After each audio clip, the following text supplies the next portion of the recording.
Hello, everyone. Welcome to Fight CPS with Alexandria, aka me. Hope everybody is doing well, enjoying the weather, depending on where you're at. I know it's been pretty nice here lately. We've had some pretty hot days, and today it's cooled off a little bit, so it's been pretty decent. So I hope everybody's enjoying their summer so far. It's going pretty good around here. Um, so one thing I wanted to talk about today, I guess I have a couple things, but there was a few things I was going to start with from, I think, last Thursday or Friday. One of the guests that I believe Mr. Davis had on, and I can't remember her name, but she said something that really caught my attention. It was that during her case, when the social worker had gotten information about her and her family or whatever the situation was, she mentioned that the judge actually seen her and her husband or, significant other interact with her kids at a social event. And I had actually kind of spitballed with my mom about this. She had come over like the next day or something after I seen this video. And I was like, that really should be a good idea. Um, I'm just that at the very beginning of a CPS case, it's kind of surprising that they don't have that already because, of course, like everybody says, when a CPS or social worker writes a report, they can put whatever they want on there. And like Mr. Davis says, the judge doesn't know you, the attorneys don't know you, anybody in the courtroom doesn't know you. So they read off this list of things that are like, oh, this person did this, this, and this. And they just don't see the other side of you. So it's kind of like, well, why are we not implementing? Why does nobody implement somebody to see the other side? Now, of course, when people have to do visits at like the actual department, you have people that come in with you and see how you are with your kids, but then like some people say, they still lie about it, how you interact with your kids at your visits, or if you do have people that say good things about you, they just dismiss it. So it really got me thinking, just if a judge could see between like a time frame of 30 minutes to an hour, say before your first removal hearing or, court hearing or whatever, at least before the decision is made to take the children. Because, overall, say, for example, you have kids that are neglected or are abused. More than likely, even if you're in a controlled setting, so to speak, around other people, if your kids have been abused, they're still going to react to how their parents act. So, say kids that have been physically abused or used to being spanked, if their parent raises their hand unexpectedly, that child's going to react. And a judge would be able to see that firsthand. But if none of that happens and a judge can see that your kids are happy, they don't react to sudden movements or things you do in a certain way or in a negative way, then that right there should prove that, you're not hurting your children, because it's just, really a psychological fact. Most kids or even people and adults react to if you think you're going to get hit. I know I would. If I thought I was going to get hit, I would, try to dodge. Excuse me.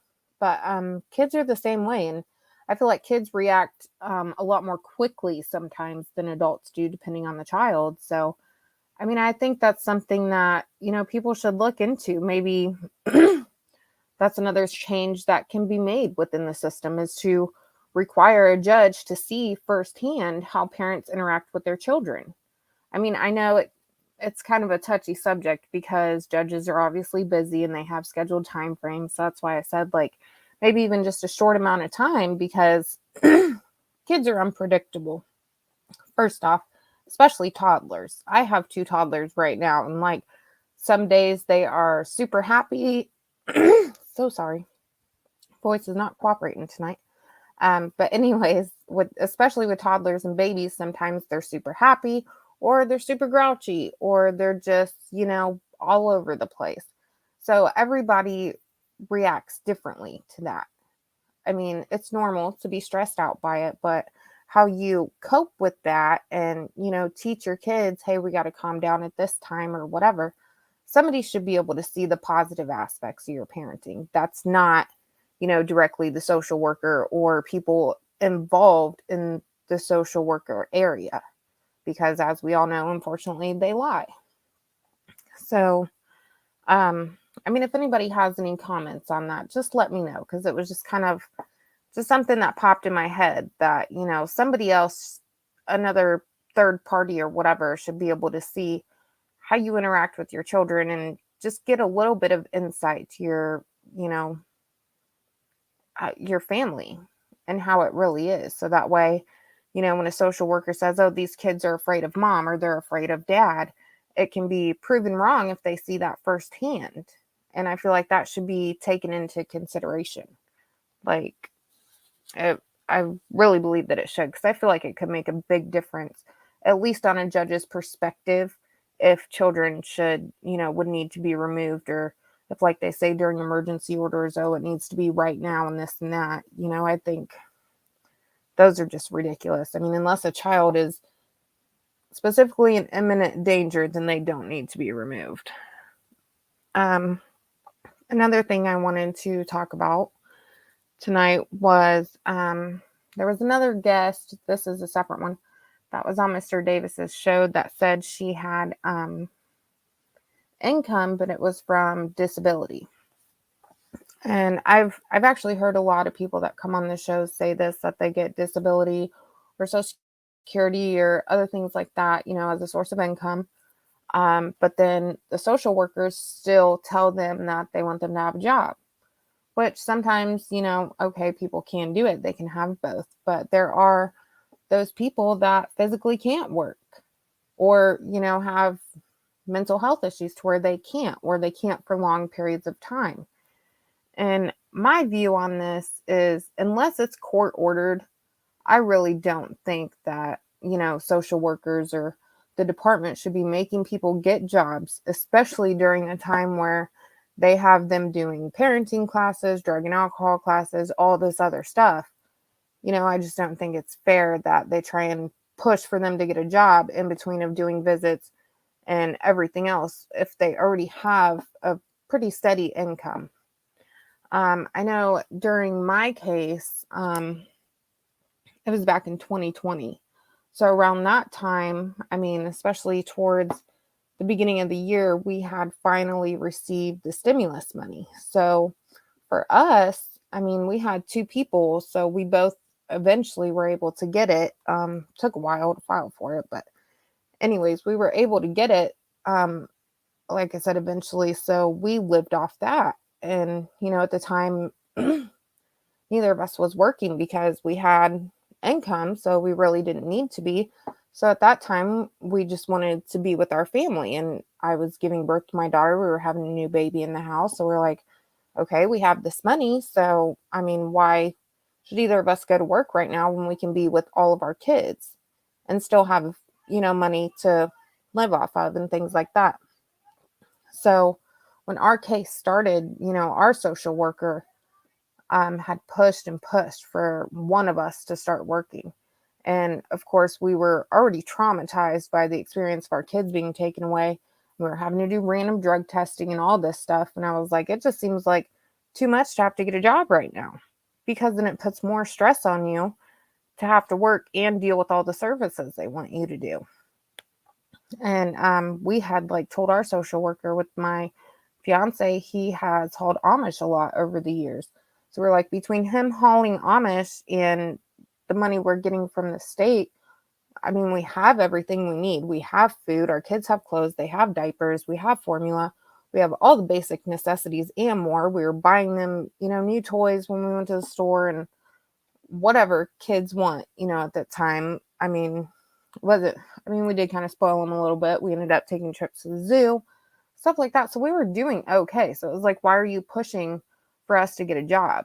It's like, no, you just want us to get a job so that way we get too caught up in everything, and then we, just get overwhelmed. And somewhere along the lines, you're going to mess up, because people, I mean, we're all human. So, yeah, when juggling all that stuff, it would be difficult. And with our case, neither of us listened to the social worker. It was not court ordered, not once, for either of us to get a job because they could not prove that we weren't taking care of our kids by not having one. So eventually they just stopped, she just stopped asking about it. So fortunately in that situation it worked out for us where we didn't have to. But even with disability and Social Security, I mean, depending on where you live, it's definitely enough to raise your children. I mean, yes, it may be a struggle. And like a lot of people, it may not be enough to go out to eat every night or a couple times a week or whatever. But as long as you have your necessities, then I don't see any issue with it. And I don't understand why social workers do either. Like they make it such a big deal and it really shouldn't be. So I think if it's not court ordered, they shouldn't be pushing you to get a job and pushing you into situations where they know you're going to fail. They're setting you up to fail, just like all the classes and stuff like that. Somewhere along the lines, we all know that they set you up for different things that eventually is going to get messed up or interact with another schedule. You're going to be late for something or whatever the case may be, and then they use it against you, which is just absolutely ridiculous.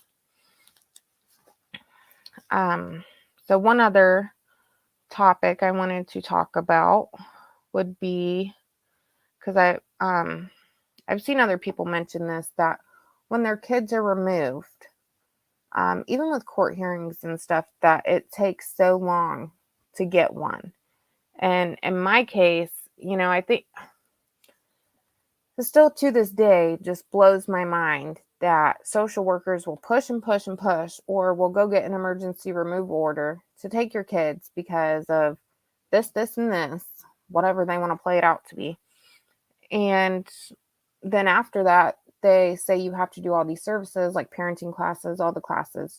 You all know what I'm talking about.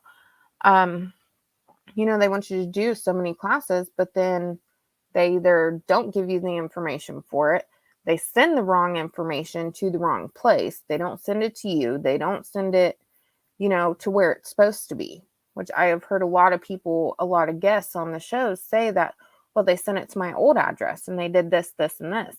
Well, I went through that as well. Me and my fiance did. Now, when our case started, obviously the social worker had our address because she came to our house. After talking to her, and a week goes by and she decides that we have to start doing random drug screens after our kids are taken. Well, when the first day we were scheduled to do our very first drug screen, they had said they couldn't get a hold of us, and they had tried to go to our residence and we weren't there. And we're like, what are you talking about? We've been home all day. And my mom was with us, and so she could, vouch for us that we had been there waiting all day. So I asked the person on the phone, I said, what contact information do you have? And he said, the phone number is, this number, the address is this way. And I'm like, no, that is my old address. That is my old phone number. None of this information is correct.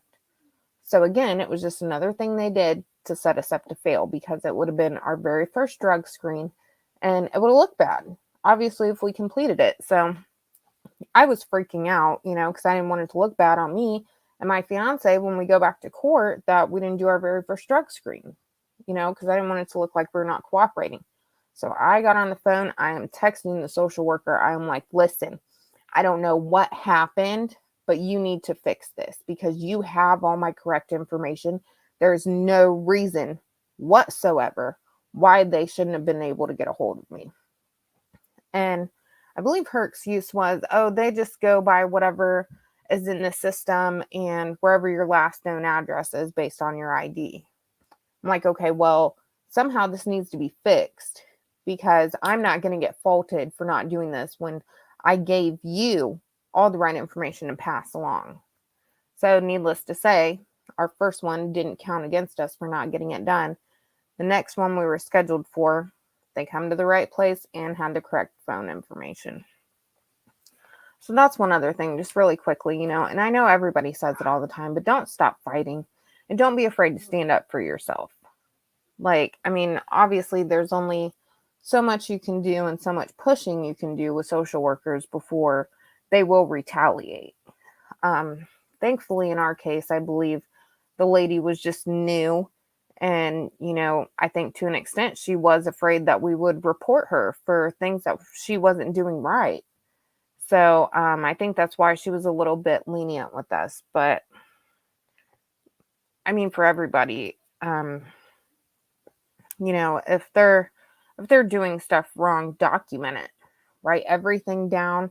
If you're able to in your state and it's legal, record, your conversations, keep all your text messages, voicemails, things like that. So that way, if something does come about and something does happen where they say, oh, you didn't show up for this or didn't do this, and you have the proof that you did, make sure you keep all that. So that way, when you do go to court, either you can present it to the judge or you can give it to your attorney, or even before court. I mean, if you have a good attorney, keep in touch with them. If, say, you have weekly things going on, say, hey, I completed this and here's proof of it. Send it to them. Because then when you go to court, CPS can't use it against you. I mean, they could try or they could twist it around, but as long as you have proof, then, well, there goes their statements. Usually. Obviously, we know that doesn't always work, but just like everybody says, stand your ground and don't let people push you around, especially social workers, because we all know they have it in for everybody, it seems like, and they want to be right. I mean, it's kind of funny now that I think about it. Mr. Davis always says, do you want to be right or do you want to win? Well, the social workers, it seems like they also always want to be right and win. And like he says, you can't have both. So they're either going to do things to where they can win, or they're going to do things to be right and try to win at the same time. And as we know, some people, it doesn't always work in their favor. So, and I believe I said last time, just stay informed with, everything really, your state laws. Something I would like to talk about on my next video. I may have a guest next week, so it may be the week after. I was explaining this to Grace. I've pulled up myself a while ago the manuals for DCS and how they're supposed to kind of go about everything. So I'd love to talk about that. And that, just that information itself, I feel like would have helped during my case. And I didn't even think to look that stuff up at the time because, there's so much going on and everything's so hectic. You don't really think about it. So, if you are dealing with a CPS case currently, just look at the state manuals and the state guidelines for the CPS in your county and your state. Because if they're breaking their own rules, then like Mr. Davis says, there's other people to reach out to file complaints with, especially if they're breaking their own rules. And then some things there could be something in one of those manuals that helps you win your case or helps you get your kids back or whatever, whatever the situation may be. So, that's really one big thing that I hope to talk about here soon is the state manuals, because there is a lot of information in there, a lot. So, yeah, I think that's it for tonight. So everybody just stay informed. If you have any questions or comments, I'm in Indiana, just a reminder. So if anybody has any questions about the state manual or anything that may be in there for Indiana, you can ask me. I have it saved as a PDF on my computer somewhere, but it's on there, I promise. So yeah, just stay informed. If you are dealing with CPS currently, just stand your ground and don't give up. Always fight for your kids, because your kids are, as most people say, the best thing that's ever happened to you. Yes, families get crazy and things are stressful, but that doesn't mean you don't want it or don't want your children. Because if we didn't have kids, especially mothers, what would we do with ourselves? Sit around, read books all day? Like, I can't imagine my life not being a mom. Like, my kids drive me nuts some days, but at the same time, I love it. So, nobody deserves to have their children taken away. And if there's any kind of information online or, that anybody else can provide that will help you, fight your case or be able to keep your kids, then, go for it. Find the information, send it to whoever you need to, an attorney, whether it's public defender. If they don't do it, go above them. Always just keep climbing the ladder. Well, I just want to put it that way. Just keep climbing the ladder.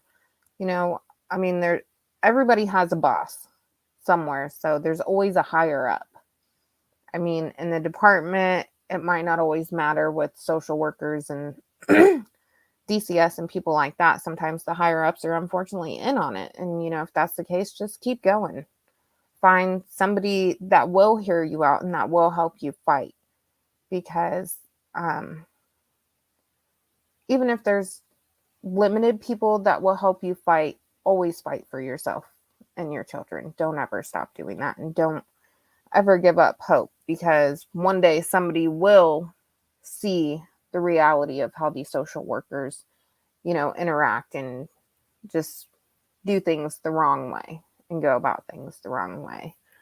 So, if anyone has any questions or comments, just leave them and I'll get back with you or whichever. If not, then I will see everybody next week, and hopefully we will have a guest on. She is supposed to be, so I'm eager to hear her story because she said she really wants it to be heard. So I'm hoping we can finalize that next week. So, yeah, everybody have a good night and a great week. Thank you.